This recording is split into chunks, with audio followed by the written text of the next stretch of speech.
The emergency klaxons echoed through the crystalline halls of the Galactic Council Station, their haunting wail sending shivers down the spines of delegates from 100 worlds. Ambassador Zethkar of the Vraxian Collective clutched his translation device with trembling tentacles as he hurried toward the emergency assembly hall. The corridor buzzed with nervous energy as representatives from across the galaxy converged, their various forms creating a kaleidoscope of colors, shapes, and sizes. The massive chamber fell silent as High Chancellor Mordan, a towering figure from the ancient Kethari race, activated the central holographic display. The lights dimmed, and suddenly, the room was filled with the three-dimensional image of a creature that made even the most battle-hardened warriors take an involuntary step backward. The predator stood nearly 3 meters tall, its muscular frame covered in thick, mottled hide that seemed to shift between brown and green. 6 powerful legs, ending in razor-sharp claws, supported its bulk, while 4 arms, each ending in hands capable of crushing duralloy, hung at its sides. But it was the head that truly terrified, elongated like a crocodile's snout, filled with rows upon rows of serrated teeth, each one longer than a Vraxian's primary appendage.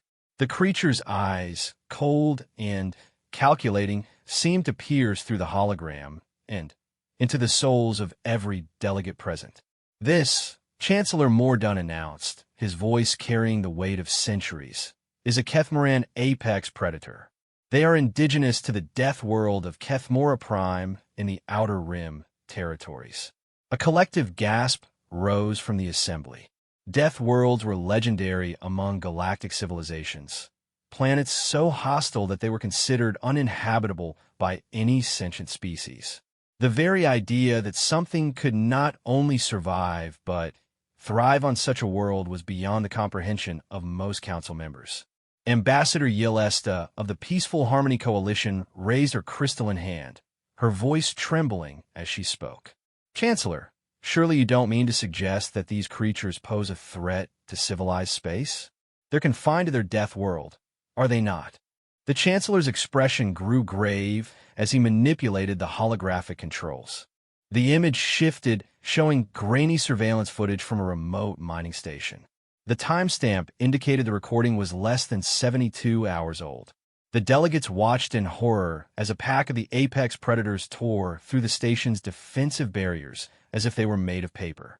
"I'm afraid not, Ambassador," Mordan replied solemnly.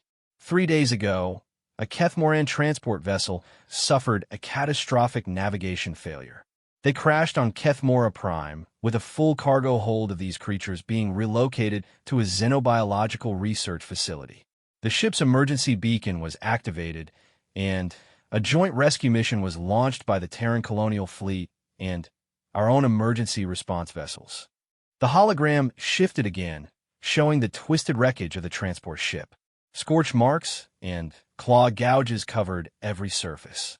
Bodies of the ship's crew were scattered about, testament to the violence that had occurred during the crash. The rescue teams arrived to find the cargo containment systems breached, the Chancellor continued. 17 apex predators had escaped into the local ecosystem. But that's not the worst part. He paused, allowing the weight of his words to settle over the assembly before continuing.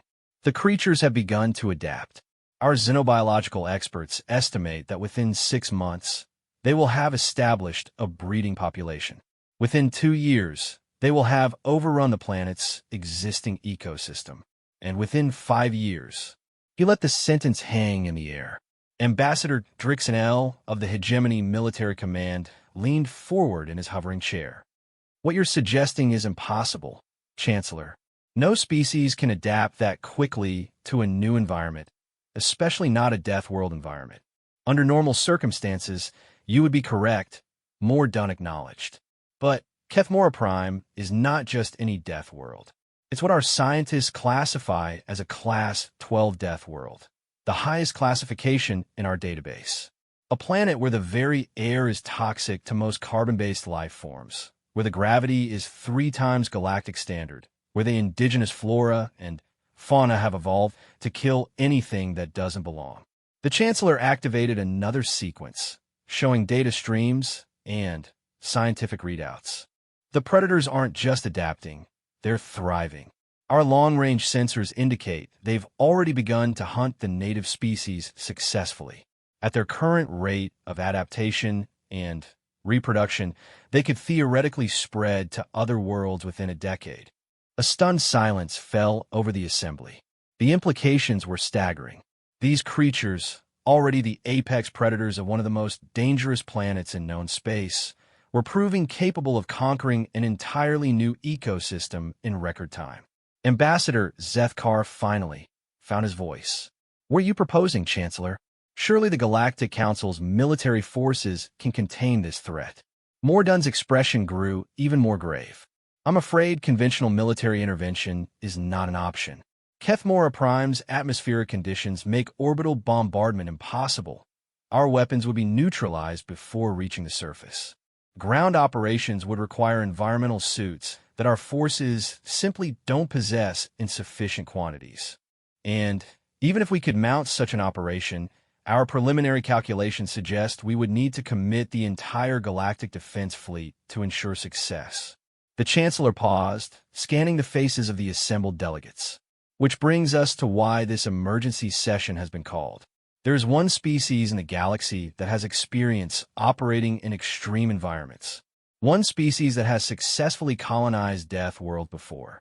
The delegates began to murmur among themselves, realization dawning on their faces. "The humans," whispered Ambassador Yelesta, her crystalline form shimmering with barely contained fear.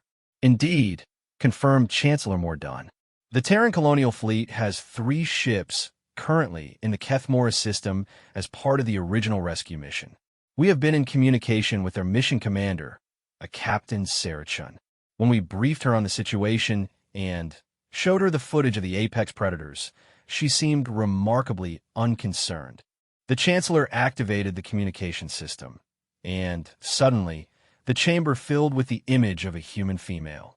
Captain Chin appeared to be in her 40s, with short brown hair and calm, intelligent eyes. She wore the distinctive blue uniform of the Terran colonial fleet. "Good day, esteemed delegates," Captain Chin said, her voice carrying an easy confidence that seemed almost inappropriate given the dire circumstances. "I understand you've been discussing our little predator problem." Ambassador Drixanael leaned forward aggressively.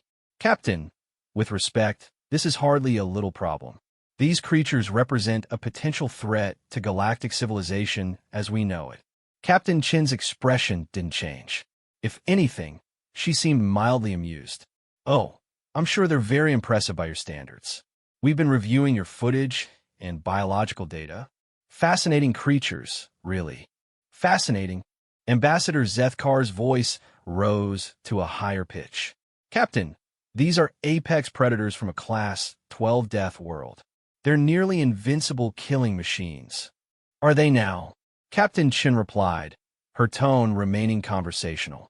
"Well, I suppose that depends on your definition of invincible.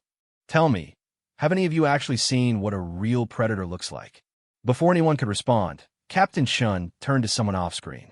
"Jenkins, cue up those nature documentary clips we were watching during the transit. The ones from Earth." The delegates looked at each other in confusion as the human captain prepared to show them something that would fundamentally change their understanding of what it meant to be a predator in the galaxy. The holographic display in the Galactic Council chamber flickered and changed, replacing the terrifying image of the Kethmoran apex predator with something that initially appeared almost comical by comparison. The delegates found themselves looking at a much smaller creature, covered in orange and black stripes, padding silently through dense green vegetation. "This," Captain Chun announced calmly, "is a Siberian tiger from Earth. Adult males average about 3 meters in length and weigh approximately 300 kilograms. Ambassador Yelesta's crystalline form shimmered with confusion. "Captain, surely you jest. This creature is barely a quarter the size of the Kethmoran predator. How could it possibly be relevant to our current crisis?" Captain Chun smiled slightly. "Size isn't everything, Ambassador. Watch." The footage showed the tiger stalking through tall grass, moving with fluid grace that seemed impossible for such a large creature. Its massive paws made no sound as they touched the ground, and its striped coat blended seamlessly with the shadows and light filtering through the vegetation. Suddenly, the camera angle shifted to reveal the tiger's prey, a massive herbivore that dwarfed the predator in both height and weight. The delegates watched in stunned silence as the tiger launched itself through the air with explosive power, covering nearly 10 meters in a single bound. Its jaws clamped down on the herbivore's throat with surgical precision, while its claws found purchase on the larger animal's hide. Within moments, the hunt was over. Impressive, admitted Ambassador Drixenel grudgingly, but still hardly comparable to, "Oh, we're just getting started," Captain Shin interrupted. "Jenkins, show them the polar bear footage." The scene shifted to a frozen wasteland where temperatures would kill most galactic species within minutes. A massive white creature, easily 4 meters tall when standing upright, was stalking across the ice. Its prey was completely invisible beneath the frozen surface, but somehow the bear knew exactly where it was. Polar bears, Captain Sean explained as they watched the creature suddenly rear up and slam its massive paws down with tremendous force, can smell a seal through 3 meters of solid ice. They could detect prey from over 30 kilometers away. Oh, and they're excellent swimmers. They've been recorded swimming continuously for over 200 kilometers in Arctic waters. The delegates were beginning to look uncomfortable, but Captain Chen wasn't finished. "Jenkins, let's show them something really special. Cue up the orca footage."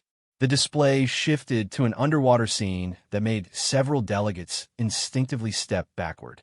A pod of massive black and white creatures moved through the water with grace that defied their size. Each one was easily 8 meters long and weighed several tons. "Orcas," Captain Shun said with obvious pride in her voice, "are what we call apex predators of the ocean. They hunt in coordinated packs, using sophisticated communication and tactical planning. They've been observed teaching their young complex hunting strategies that vary by region and prey type." The footage showed a coordinated attack on a much larger whale. The orcas worked together with military precision, some attacking from below while others herded the prey. Their strategy was flawless, their execution devastating. Ambassador Zethkar's tentacles writhed nervously. "These creatures are unsettling, Captain. But surely your point is not that Earth's predators are superior to those of Kethmora Prime?" "Oh, Ambassador," Captain Shin replied, her smile growing wider, "I'm afraid you're missing the bigger picture. You see, everything I've shown you so far, these are just the large predators, the ones that are easy to see and understand." She gestured to someone off-screen again. "Jenkins, show them a microscopic footage." The display zoomed into a microscopic level, revealing a world of tiny organisms engaged in constant warfare. Bacteria engulfing other bacteria, viruses hijacking cellular machinery, microscopic predators hunting prey too small to see with the naked eye. Earth's predators exist at every level of the food chain, Captain Chen explained, from the microscopic to the massive. And they've been engaged in an evolutionary arms race for over 3 billion years. Every single creature on Earth is either a predator, prey, or more commonly, both. Chancellor Mordun leaned forward, his ancient eyes showing interest. "Captain, while this is fascinating, I fail to see how this relates to our current crisis." Captain Chen's expression grew more serious. "Chancellor, with respect, I don't think you understand what humans are. You've been thinking of us as just another galactic species, tool users who happen to develop space travel. But that's not what we are at all." She paused, letting her words sink in before continuing. "Humans aren't just from a death world, Chancellor. We're the apex predators of a death world. Every creature I've shown you, we either hunt them or we evolve alongside them in the same ecosystem." The silence in the chamber was deafening. "Those tigers I showed you? Humans used to hunt them with nothing but sharpened sticks and coordinated tactics. We drove several subspecies to extinction before we developed conservation efforts. The polar bears? We shared the Arctic with them for thousands of years, competing for the same resources. Captain Chun stood up in her command chair, her presence somehow seeming to fill the chamber despite the holographic projection. And the Orcus, perhaps the most intelligent non-human predators on Earth? We learned to hunt alongside them. Some human cultures developed partnerships with Orcus that lasted for generations, with the whales actually helping human fishermen in exchange for shared catches. Ambassador Yelesta's crystalline form was trembling now. Captain, surely you're not suggesting that humans could simply walk on a Kethmora Prime and hunt these apex predators? Walk on a Kethmora Prime? Captain Chun repeated, looking genuinely puzzled. Ambassador, my people have been living and working on death worlds for centuries. Kethmora Prime's environmental conditions are challenging, certainly, but they're well within human tolerance levels with basic environmental suits. The captain turned to consult with someone off-screen, then returned her attention to the delegates. I've just been informed by my science officer that Kethmora Prime's gravity, atmosphere, and temperature ranges are actually less extreme than several human colony worlds. The atmospheric toxins can be filtered with standard human environmental gear. Chancellor Mordunn's voice carried a note of disbelief.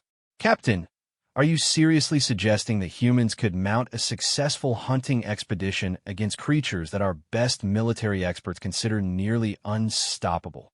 Captain Chun was quiet for a moment, appearing to consider the question seriously. Then, she smiled again, but this time there was something predatory in her expression that made every delegate in the chamber instinctively take a step backward. Chancellor, let me tell you about something we call persistence hunting. It's one of the oldest human hunting techniques, dating back tens of thousands of years. The concept is simple. Humans aren't the fastest predators, or the strongest, or the most well-armed. But we have one advantage that no other predator on Earth possesses.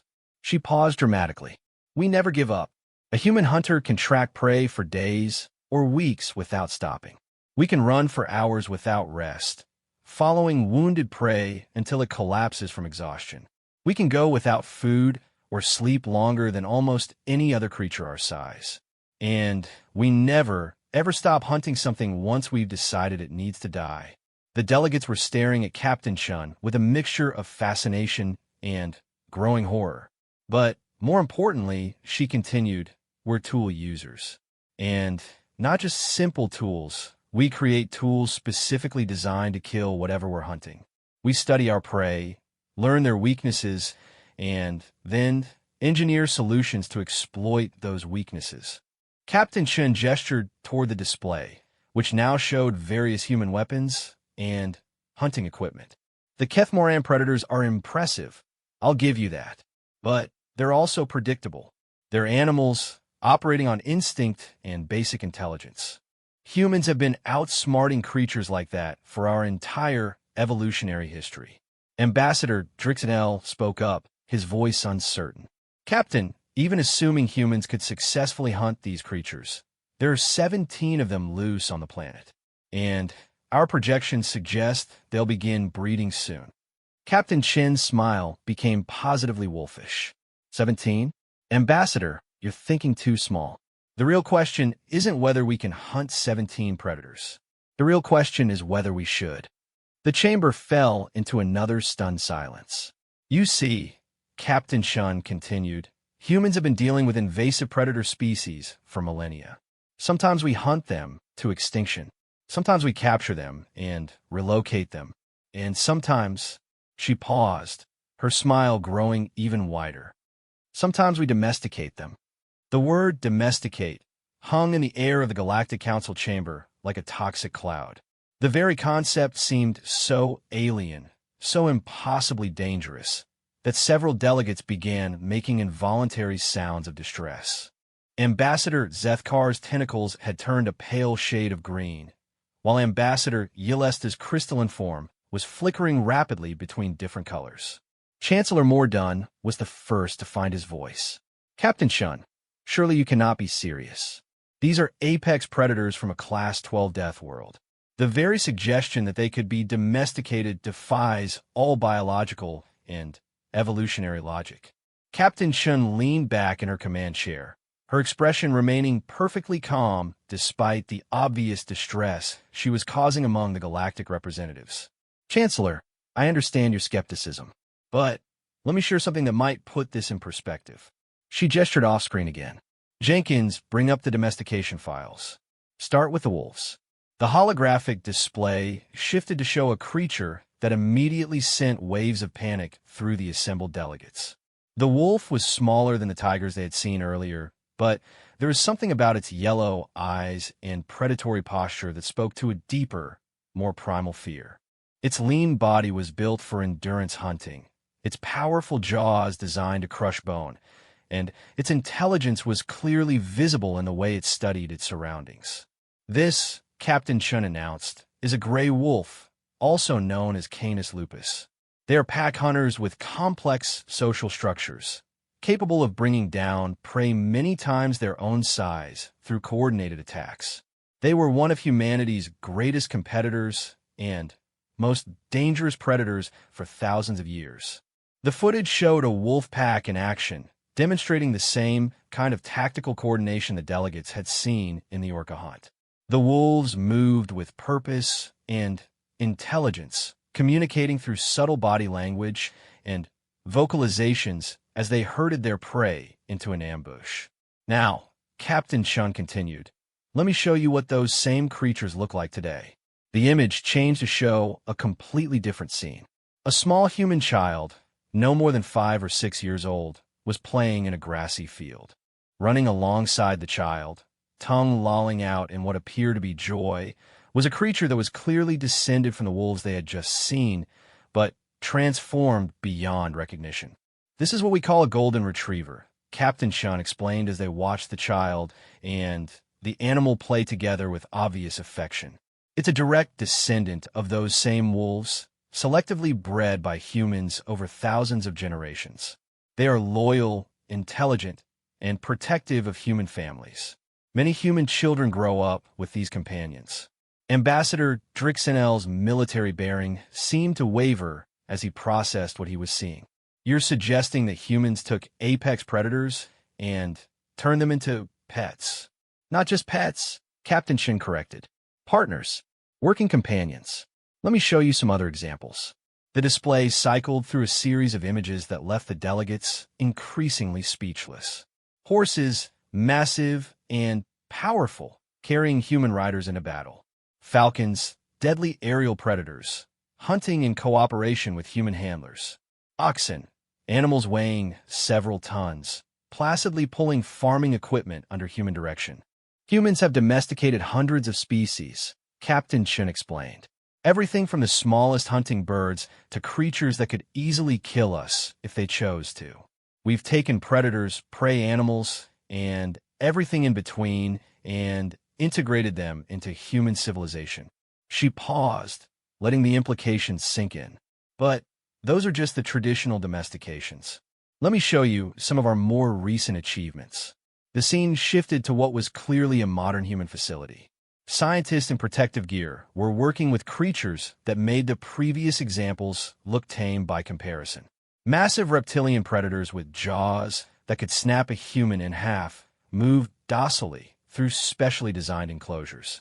These are Terran crocodilians, Captain Chin explained. Apex predators that have remained essentially unchanged for over 200 million years. They're perfectly designed killing machines with bite forces that can crush Duralloy. The delegates watched in amazement as human handlers worked directly with these creatures, using simple conditioning techniques to direct their behavior. And here, Captain Chun continued as the scene shifted again. We have our aquaculture programs. The new footage showed underwater facilities where humans were working with massive marine predators. Sharks, rays, and other oceanic hunters moved through the water in organized patterns, clearly responding to human direction. Captain, Ambassador Yelesta said, her voice barely above a whisper, how is this possible? How do you make predators obey your commands? Captain Chin's expression grew thoughtful. It's not about making them obey, Ambassador. It's about understanding what they need and providing it in exchange for cooperation. Every species, no matter how dangerous, has basic drives and needs. Humans have become very good at identifying those needs and fulfilling them in controlled environments. She gestured toward the display again. But more than that, humans have an instinctive understanding of predator behavior because we are predators ourselves. We think like hunters because that's what we are. We can anticipate how other predators will behave because we share the same fundamental drives. Chancellor Mordun leaned forward, his ancient features creased with concentration. Captain, even accepting the remarkable examples you've shown us, surely you must admit that the Kethmoran apex predators represent a unique challenge. They are alien predators from an environment completely unlike Earth. That's actually an advantage, Captain Shin replied, surprising everyone. Alien predators haven't evolved specifically to counter human hunting techniques. They don't have millions of years of evolutionary pressure pushing them to avoid human hunters. In many ways, they'll be easier to deal with than Earth predators. She stood up again, her presence somehow seeming to dominate the chamber despite being nothing more than a holographic projection. But let's be clear about what we're really discussing here. You've asked humans to solve this problem because conventional military force won't work. You need predators to hunt predators. You need someone who understands how apex predators think and behave. Captain Chun paused, scanning the faces of the assembled delegates. The question is, do you want us to simply eliminate the threat, or do you want us to provide a more permanent solution? Ambassador Drixel spoke up hesitantly. What do you mean by permanent solution, Captain? Well, Captain Chun replied, that predatory smile returning to her face. 17 Kamaran apex predators, properly trained and conditioned, would make excellent additions to human security forces. They're intelligent, powerful, and adaptable. With proper handling, they could be invaluable allies rather than threats. The silence that followed this statement was so complete that the ambient hum of the station's life support systems seemed deafeningly loud. You want to recruit them, Chancellor Mordun said slowly, as if testing the words. Why not? Captain Shin asked. It's more efficient than simply destroying them. And it addresses your long-term concerns about the species spreading to other worlds. If they're integrated into human society, they can be monitored and controlled indefinitely. Ambassador Zethkar finally found his voice. Captain, the risks are manageable, Captain Shin interrupted. Humans have been managing dangerous predators for our entire history. We've developed protocols, training techniques, and safety measures that have been tested across hundreds of species and thousands of years. She leaned forward slightly. But I understand if the Galactic Council prefers the more traditional approach. We can certainly eliminate the creatures if that's what you prefer. It would be straightforward. There was something in the way she said straightforward that made every delegate in the chamber feel suddenly cold. However, Captain Chun continued, if we're going to mount an expedition to Kethmora Prime, we'll need full operational authority. Human hunters work best when they're not constrained by committee decisions and bureaucratic oversight. Chancellor Mordun looked around the chamber at his fellow delegates, reading the mixture of fear, fascination, and desperate hope in their expressions. Captain, he said finally, what exactly would you need from the Council to resolve this situation?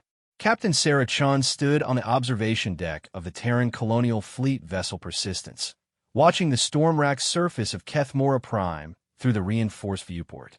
The planet below was a nightmare of toxic clouds, violent electrical storms, and crushing gravity that would kill most galactic species within minutes of exposure. To Chun, it looked like home. Captain, came a voice from behind her, the hunting teams are assembled and ready for final briefing. Chun turned to see Lieutenant Commander Marcus Webb, her second-in-command, and the expedition's lead xenobiologist. Behind him stood the most unusual military unit ever assembled under the Terran flag, the Human Apex Predator Specialist Team, or HAPS. The 12 men and women who made up HAPS were unlike any soldiers in the regular colonial fleet. They had been recruited from Earth's most extreme environments and most dangerous professions. There was Elena Vasquez, who had spent 15 years tracking jaguars through the Amazon rainforest. David Kimura, a former shark researcher who had developed new techniques for studying great whites in their natural habitat. Sarah Okafor, who had revolutionized the study of polar predators in the Antarctic. Each member of the team was a specialist in hunting, tracking, or studying creatures that could easily kill them. They were humans who had chosen to spend their lives in close proximity to death, and they wore that choice with quiet pride. Status report, Webb, Chun said as she moved toward the briefing room. The Galactic Council has granted us full operational authority as requested, Webb replied, falling into step beside her. No interference, no oversight, and no restrictions on our methods. They're desperate enough to give us carte blanche. Chun nodded grimly. The emergency session had ended with the Council essentially begging humans to solve their problem. The delegates had been so terrified by the footage of the Kethmoran predators that they had agreed to every demand Chun made, including some she had thrown in just to test their desperation. They entered the briefing room where the HAPS team was waiting. The walls were covered with holographic displays showing detailed topographical maps of Kethmora Prime, biological data on the escaped predators, and tactical analysis of their likely behavior patterns. All right, people, Chun began, activating the central display. Let's review what we know. The hologram showed the crash site of the Kethmoran transport vessel. The ship had come down in a region of the planet characterized by dense, toxic vegetation and extreme geological activity. Volcanic vents dotted the landscape, spewing poisonous gases into an already lethal atmosphere. 17 apex predators escaped from the crashed transport, Chun continued. Initial reconnaissance suggests they've dispersed across approximately 50 square kilometers of jungle. Our xenobiologist estimates indicate they've already begun establishing territorial boundaries. Elena Vasquez leaned forward, studying the terrain maps with professional interest. What's their preferred habitat, Captain? Are we looking at ambush predators or active hunters? Based on the footage we've seen, they appear to be opportunistic hunters, Webb replied. They're intelligent enough to use tactical coordination, strong enough for direct confrontation, and fast enough for pursuit hunting. In other words, they're adaptable. David Kimura spoke up from his position near the biological data displays. What about their social structure? Are we dealing with solitary predators or pack hunters? Unknown, Chun admitted. The crash transport was carrying them in individual containment units, so we have no data on their natural social behavior. However, our long-range sensors have detected what appear to be coordinated movements between several individuals. Sarah Okafor was studying the atmospheric data. Environmental suits will be necessary, but the conditions aren't beyond human tolerance. Gravity is 2.8 times Earth standard, challenging but manageable with power assistance. Atmospheric toxins are concentrated in the lower atmosphere, so elevated positions would provide some natural protection. She nodded approvingly. Her team was already thinking like hunters, analyzing the environment and prey behavior with professional expertise. Weapons and equipment? Asked Tom Harrison, the team's former military explosives expert who had transitioned to studying dangerous cave-dwelling predators. Standard human hunting equipment, Chun replied. Projectile weapons, tracking gear, and containment systems. The Galactic Council was very specific that they want minimal environmental impact, so we're limited to conventional munitions. She paused, scanning the faces of her team. But there's something else. Something I didn't mention to the Council. The team's attention sharpened. They knew their captain well enough to recognize when she was about to share classified information. Intelligence reports suggest these creatures may be more intelligent than the Council realizes, Chun continued. There's evidence that they've been modifying their environment, creating tools, building primitive shelters, possibly even attempting to communicate with each other in ways that go beyond basic animal signaling. The implications of this hung heavy in the air. Intelligent prey was always more dangerous than simple predators. So what's the mission profile, Captain? Asked Lisa Park, a former wildlife biologist who specialized in rehabilitating dangerous predators. Chun smiled, and her team recognized the expression. It was the same smile she had worn during the Centauri Dragon incident, the Proximal Leviathan situation, and every other time she had been asked to solve an impossible problem involving dangerous alien life forms. Primary mission is neutralization of the immediate threat, she said. Secondary mission is assessment of the creatures for potential integration into human society. Tertiary mission, she paused dramatically. Tertiary mission is to demonstrate to the Galactic Council exactly what human ingenuity can accomplish when properly motivated. Webb brought up a tactical display showing their planned approach. Will be inserted via stealth dropships at 3 different locations around the perimeter of the affected zone. Teams of 4 will work in coordination to track and locate all 17 predators. Once located, we'll assess each individual for behavioral patterns, intelligence levels, and domestication potential. And if they prove unsuitable for integration, asked Elena, then we do what humans have always done with dangerous predators that threaten civilization. Chen replied matter-of-factly.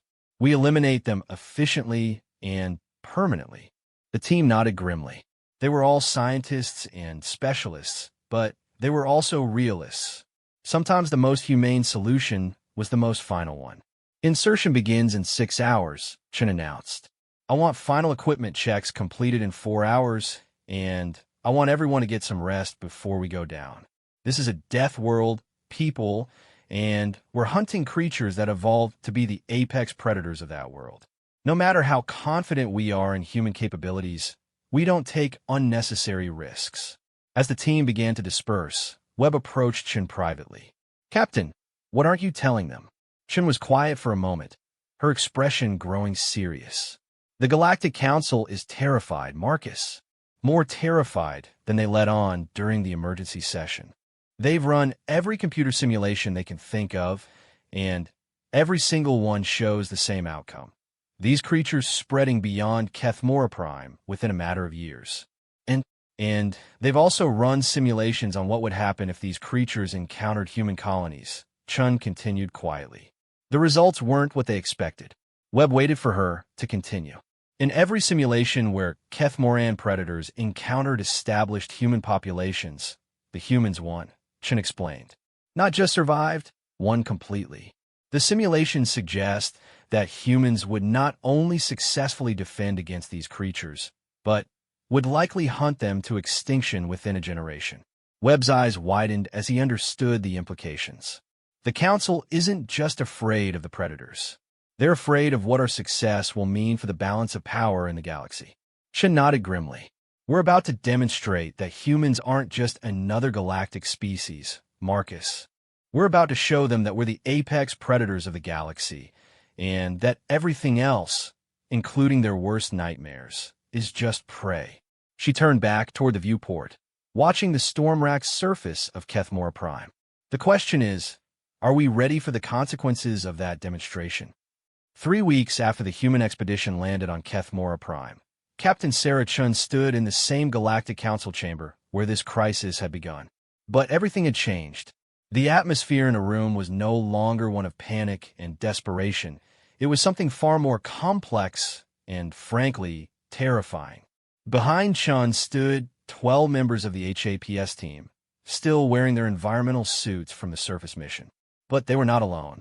Flanking them were 7 massive shapes that made the assembled delegates instinctively press back against the chamber walls. The Kethmoran apex predators were even more imposing in person than they had appeared in the holographic recordings. Their presence filled the chamber with an aura of barely contained violence that made the air itself seem thick and dangerous. But what truly unnerved the delegates was not the predators' obvious lethality. It was their obvious discipline. The creatures sat in perfect formation behind the humans, their cold eyes tracking the movements of the various galactic representatives with intelligent calculation. They wore specially designed harnesses that bore the insignia of the Terran colonial fleet, and each one responded instantly to subtle hand signals from their human handlers. Chancellor Mordun found his voice first, though it came out as barely more than a whisper. Captain Chun, what exactly happened down there? Chin's expression was carefully neutral, but there was something in her eyes that made the Chancellor want to retreat to a safer distance. We completed our mission, Chancellor. The immediate threat to galactic civilization has been neutralized. All 17 creatures, Ambassador Drixenol asked, his military bearing wavering as one of the predators turned its massive head to look directly at him. Well, Chin replied thoughtfully, that depends on how you define neutralized. She gestured toward the predators behind her. These 7 have been successfully integrated into human military units. They've demonstrated remarkable intelligence and adaptability. With proper training and conditioning, they'll serve as valuable partners in future colonial security operations. Ambassador Zethkar's tentacles had turned completely white, and the other 10, Chin's expression didn't change. The other 10 proved unsuitable for integration. They were eliminated efficiently and humanely. The casual way she delivered this statement sent chills through the assembled delegates. 10 creatures that had been considered nearly unstoppable had been simply eliminated. Captain, Chancellor Mordun said carefully, could you provide us with a detailed report of your operations? Of course, Chin replied. She activated her personal display unit, and suddenly, the chamber filled with holographic footage from the expedition. The delegates watched in stunned silence as human hunters moved through the toxic jungle of Kethmora Prime with casual confidence. The environmental suits they wore seemed almost primitive compared to the advanced technology typically used by galactic species for extreme environment operations, yet the humans moved with the fluid grace of creatures perfectly adapted to their surroundings. The footage showed the systematic tracking and location of all 17 predators over the course of just 4 days. The humans used techniques that seemed almost supernatural to the watching delegates. Reading tracks in toxic soil, interpreting scent markers in a poisonous atmosphere, and predicting predator behavior with uncanny accuracy. The initial contact phase was particularly interesting. Chin commented as the footage showed her team's first encounter with a Kethmoran predator. The massive creature had attempted to ambush Elena Vasquez as she tracked it through dense vegetation, but the human hunter had somehow sensed the attack and dodged aside at the last possible second. What followed was a pursuit that lasted 6 hours. The predator, despite its size and strength advantage, found itself being slowly worn down by the relentless human hunter. Vasquez never got closer than 50 meters to her quarry, but she never fell more than 100 meters behind. She simply followed, hour after hour, until the exhausted predator finally collapsed from fatigue. Standard persistence hunting technique, Chun explained matter-of-factly. The predator was designed for burst hunting, short, intense pursuits followed by rest periods.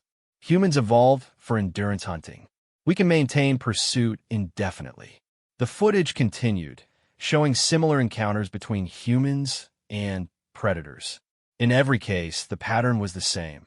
The predator would attempt to use its natural advantages of size, strength, and speed, only to discover that humans had evolved specifically to counter exactly those advantages. But it was the domestication process that truly amazed the watching delegates. The footage showed human handlers working with captured predators, using techniques that seemed to border on magic. Within days, creatures that had been wild apex predators were responding to human commands and showing signs of genuine cooperation. The key, Chin explained, was recognizing that these creatures are intelligent problem solvers, not just mindless killing machines. Once we established communication protocols and demonstrated that cooperation was more beneficial than conflict, they adapted remarkably quickly.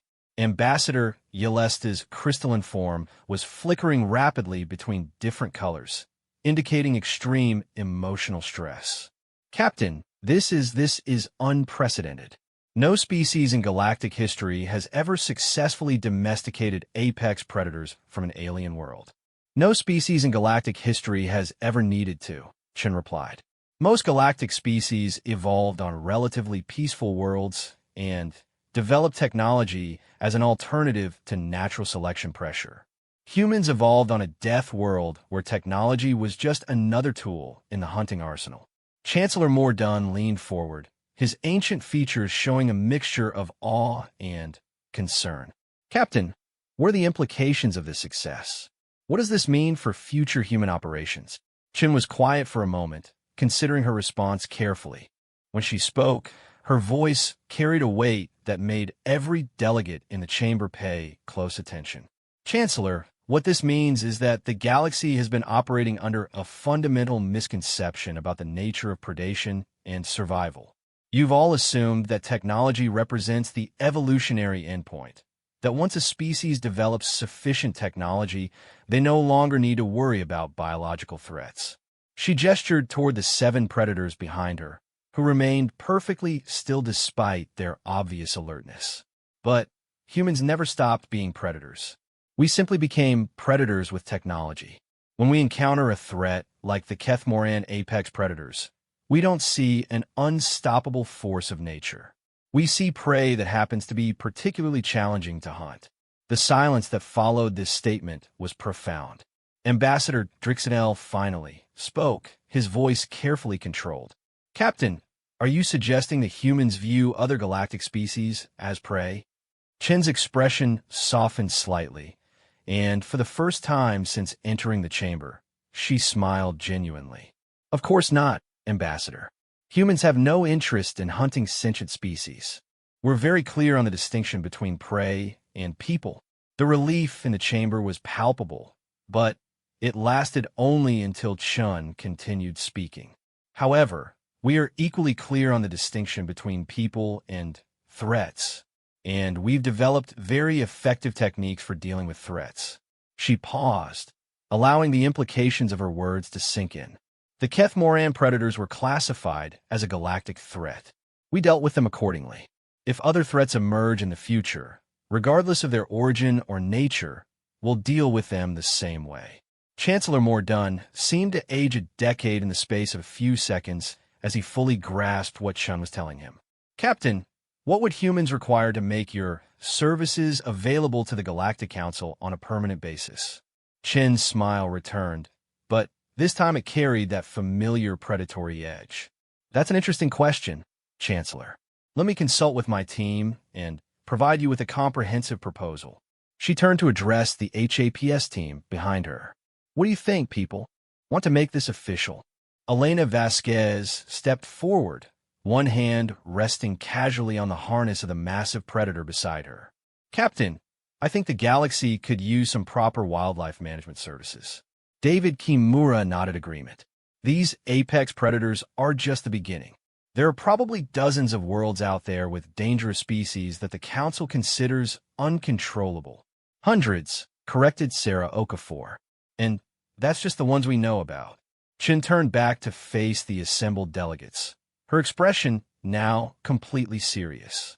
Here's what we propose, esteemed delegates. The Terran Colonial Fleet will establish a dedicated galactic threat response division. We'll maintain rapid response teams capable of dealing with any biological threats that exceed the normal capabilities of galactic civilization. She gestured toward her team and their predator companions.